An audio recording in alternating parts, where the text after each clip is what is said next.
আসসালামু আলাইকুম। আজকে আমি পোলাওয়ের চাল দিয়ে একটু ভুনা খিচুড়ি রান্না করব ইফতারির জন্য। এদিকে পেঁয়াজ মরিচ কেটে নিয়েছি। চুলার উপরে আমি পাত্র বসিয়ে দিলাম। এখানে পরিমাণ মতো আমি তেল দিয়ে দিলাম। তেলটা গরম হয়েছে, এখন আমি গরম মশলা পেঁয়াজ কুচি মরিচ সব দিয়ে দিলাম। সুন্দরভাবে এখন আমি ভেজে নিচ্ছি। দেখুন, এর মধ্যে সামান্য পরিমাণে আমি জিরা দিয়ে দিলাম, পরিমাণ মতো আদা বাটা, পরিমাণ মতো রসুন বাটা আমি দিয়ে দিলাম,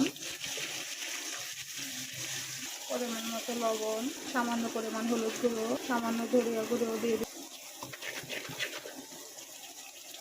এখন আমি চালটা ঢেলে সুন্দরভাবে ভেজে নেব। যেহেতু আমি ভুনা খিচুড়ি রান্না করছি, সেহেতু এখানে আমি খেসারির ডাল, মসুর ডাল দিয়ে দিচ্ছি। এখন আমি রান্না করা কিছু ছোলাও এখানে দিয়ে দেব।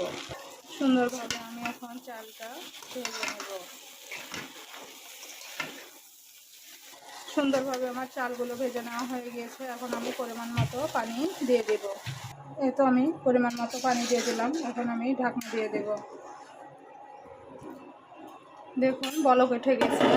আমার ফ্রিজে গাজর ছিল, গাজরটা আমি এখন দিব, কারণ গাজরটা যদি আমি আগে দিতাম তাহলে সিদ্ধ হয়ে নরম হয়ে যেত।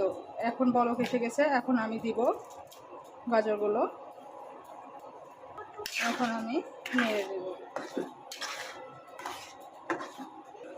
এদিকে খিচুড়িটা রান্না হচ্ছে, আমি আবার নাড়িয়ে দেব খিচুড়িটা যেন নিচে লেগে না যায়। এদিকে আমি বেগুন ভাজি করব, এজন্য বেগুনগুলো সুন্দরভাবে কেটে ধুয়ে নিয়েছি। এখন আমি লবণ, হলুদ, মরিচ সব গুঁড়ো মশলাগুলো মাখিয়ে নিব।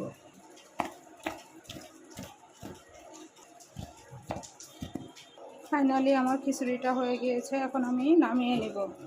এই তো আমার খিচুড়ির ফাইনাল লুক। অবশ্যই আপনারা কমেন্টে জানাবেন যে আমার খিচুড়িটা কেমন লাগলো। আল্লাহ হাফেজ।